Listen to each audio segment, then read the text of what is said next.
Hello and welcome to the MRO Show presented by Chadwell Supply. I'm your host, Adam Porter. Chadwell Supply is 100% dedicated to the multifamily industry. Your order is on our truck delivered the next day. Learn more at chadwellsupply.com.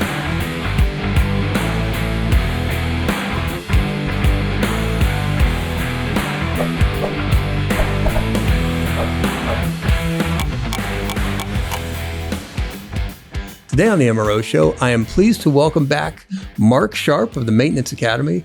Mark, you are out and about on the daily talking to maintenance professionals about their questions or concerns. What are some of the things that you're hearing when you're talking to the guys out there? What are they asking you, Mark? What are they bringing up in the conversation, not just about the topic of the class, but some of their questions and concerns? Yeah. So mainly what I hear back and forth from pretty much all the individuals is other types of training that they wish they had. Mm-hmm. You know, they want access to more HVAC training. They want access to, okay, I've had a 24 volt electrical class. Now I want a superheat subcool class, or I want a compressor class, or I want to dive into the inner workings of refrigeration as much as I can. So it's like we gave them enough to sort of handle a few work orders, but now they want more. They want a little bit more. There's a lot out there that's common things that they're going to get a work order for on a regular basis, but there's always something changing. And we know right now there's really nothing happening in HVAC, in multifamily, and residential refrigeration isn't changing at all right now, is it, Mark? That was a joke. It's changing. It's definitely changing. And these a lot of the individuals that we're talking to, like they're I want to say the word confused, mm-hmm. but I mean that sort of in a joking way, but a lot of them they're unsure. Well, sure, and that's really understandable when you think about the amount of information that's being thrown at folks, and then it's not always information that's digestible. Some of it is government regulations, and those are written to be confusing sometimes. And so they're trying to decipher all of that. They want to do the right thing and do it the right way, and they're trying to figure out, well, what's in code, what's outside of code, what's the right way to do it, what's the most efficient way to do it. And they're being thrown all this stuff out there. It is confusing, honestly. It is. And unfortunately, you have, I say unfortunate, not with what I'm about to say, but Chadwell has an amazing A2L safety class. Mm-hmm. I have been able to administer that several times to a lot of different management companies throughout the Southeast where I have gone. And what's interesting is we get to talk about the law. This mm-hmm. is what the law says. This is what the EPA says. Mm-hmm. But unfortunately, what's going to happen is these individuals are going to take that information back to their management companies or their owners, and their owners are going to say, yeah, we're not doing that. Yeah. Or this is what we're going to do. This is what we're going to do. We don't have the budget to maintain all of these new A2L tools or all of these recovery cylinders. You have a scale already. Just use that one. You have a recovery cylinder. Just use that one. And so that's where the unfortunate part comes, is we're here to tell them what they should do. And they get excited because we're teaching them, again, what they need to know, what mm-hmm. they need to do according to the EPA. You have to keep this stuff for 3 years. You have to start permanently marking the cabinets on the inside, and you have to do that. We used to call it best practices. It's not really best practices anymore. It's the rules. It's what you got to do. Right. So we can tell them what they have to be doing, but it's who they report to that's really going to dictate what they should and shouldn't do. And that's one of the ways that when we saw the change coming, we saw this A2L transition coming out there, we set out as a company and then as individuals in the company to try and really educate our customers so that they would understand what needs to be done, and more importantly, why it needs to be done. Most people are going to make the right decision when they're given the right information. So they have an opportunity to go, okay, so what is this about? Is it just an EPA regulation? What does it mean? Why do I need new hoses? Maybe I need new gauges. Why do I need a new recovery machine? Well, because these refrigerants are different. Well, how are they different? They're different in this way.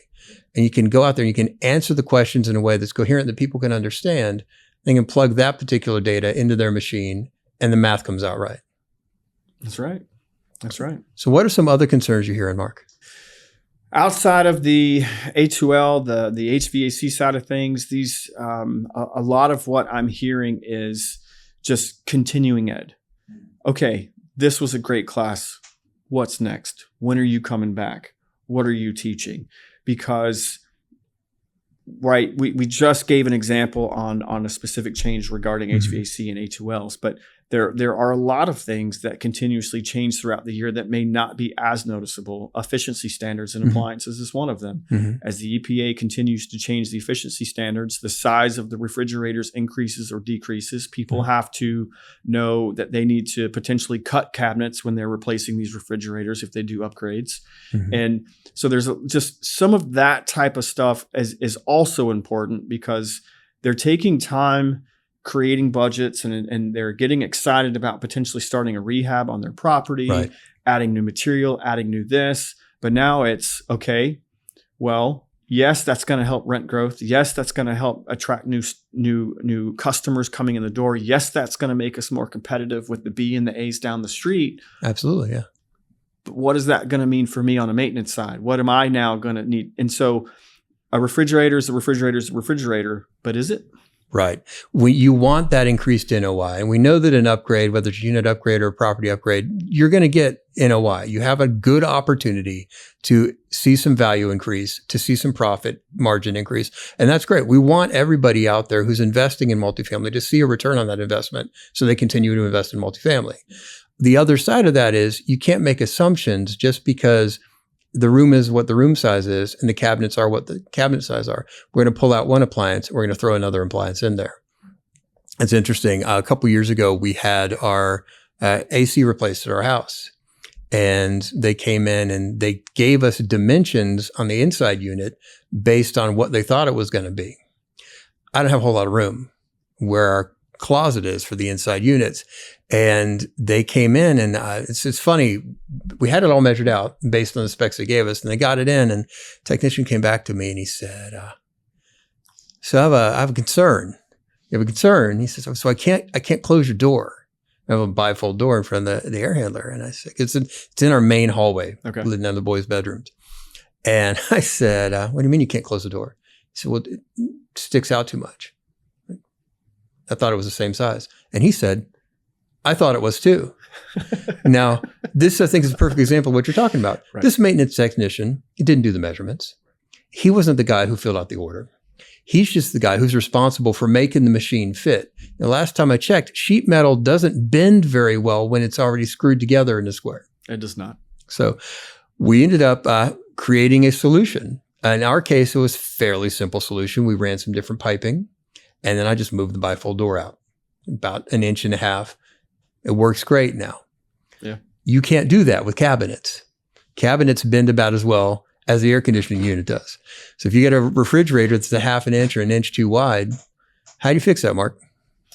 You're going to end up, you're shaving cabinets, you're moving countertops, you're removing a cabinet. If you've got a 36 or a 33, maybe you take out the 36, you put in a 33, and you add 1.5 inch filler or something. So something as small as an upgrade of a new energy efficient appliance or a stainless appliance, and an extra 1/2 inch in either direction could take a maintenance tech so much more time to get installed, because now that base cabinet has to move. Now that countertop has to be shaved. Now the above cabinets have to also be moved to match, because if one thing doesn't match, it just throws off the whole aesthetic, because, someone in a design room said, oh, this is going to look really cool. This is going to look really nice.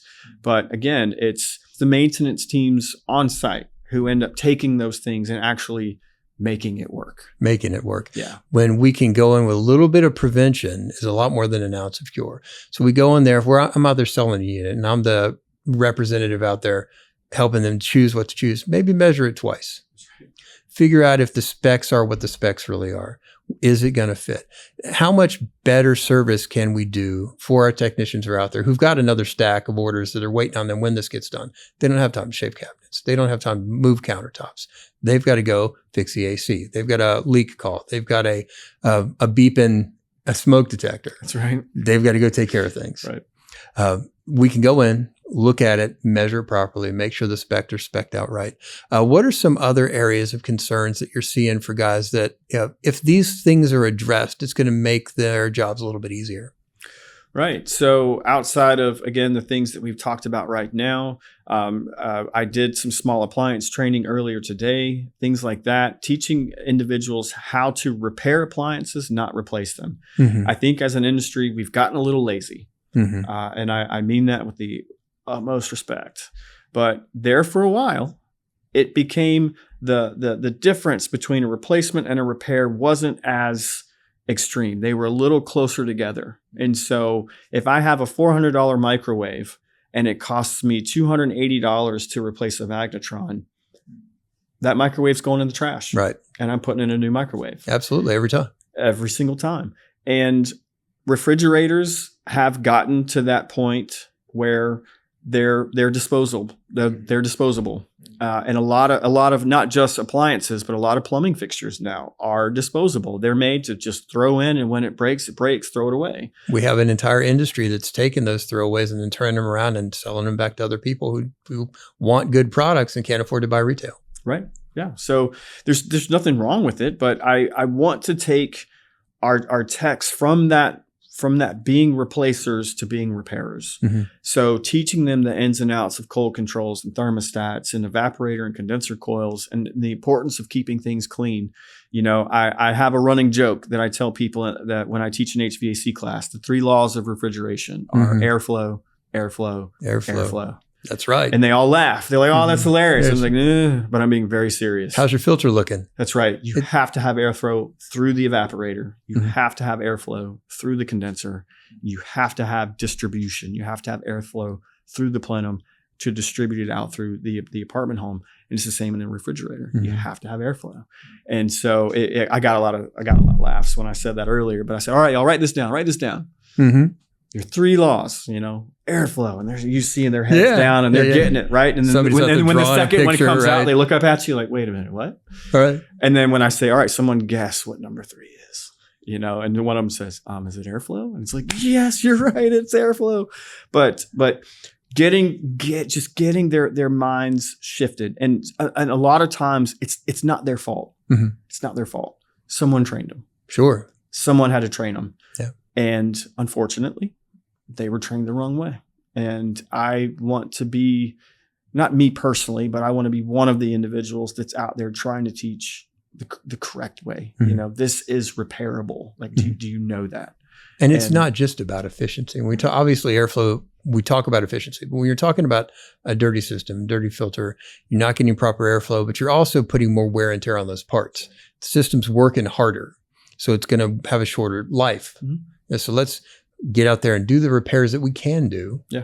Replace the parts that we need to replace, and then do the basic maintenance that you're talking about. Replace the airflows, keep the things clean, make sure that the parts are working to optimal efficiency. Yeah. So, what was the response when you talk to technicians about in your classes about what you kind of see as opportunities to grow in their skill set, but also to be more valuable on their properties? What kind of responses are you getting? Techs want to do the right thing. They want to become more valuable, because the more a company invests in them, the better they become to that company. And on the flip side of that, it's, I don't want to come to the same work order, to the same apartment over and over and over again. I want to learn how to take care of things the proper way. So when you invest in these individuals, they take that with pride and they want to do a better job. But it's up to those companies to allow techs the proper time and give them the proper tools and the resources in order to make those repairs properly the first time. Yeah. So if I'm a technician out here and I'm listening to this podcast or I'm watching the podcast, I'm thinking, man, this guy Mark gets it. He understands where I'm coming from. He's speaking my language. What is something they can do right now today to put them into position to make some of those improvements, to become more valuable, to enhance their skills? Well, the first thing you can do is speak up and admit that, hey, I don't know this. I need help understanding HVAC, if that's what you struggle with, or plumbing or electrical, whatever it is. Pick your discipline. Mm-hmm. I need help with this. You have to be willing to go to someone, a supervisor, and say, hey, I need help. I need some classes. I need some training. Contact your local apartment associations. Contact Chadwell Supply. these various organizations that offer these types of trainings. I'm the director of maintenance education for the Maintenance Academy. Maintenance Academy is a free online resource for those quick hit videos. Online, on demand. Online, get the information you need. Right. It's like a YouTube, but for multifamily maintenance by multifamily maintenance. So you don't have to sit through all the ads and the 30-minute for the 2 minutes you need in the middle. So there are plenty of resources out there for individuals, but you've got to want it and you've got to be willing to do what's necessary to get it. So take that step, be proactive, ask for help when you need help, look for resources like the Maintenance Academy, which is maintenanceacademy.com, right? Right. That's correct. Thank you. That's maintenanceacademy.com. Thank you. Reach out to your Chadwell Supply representative, talk to your apartment association. You mentioned that as well.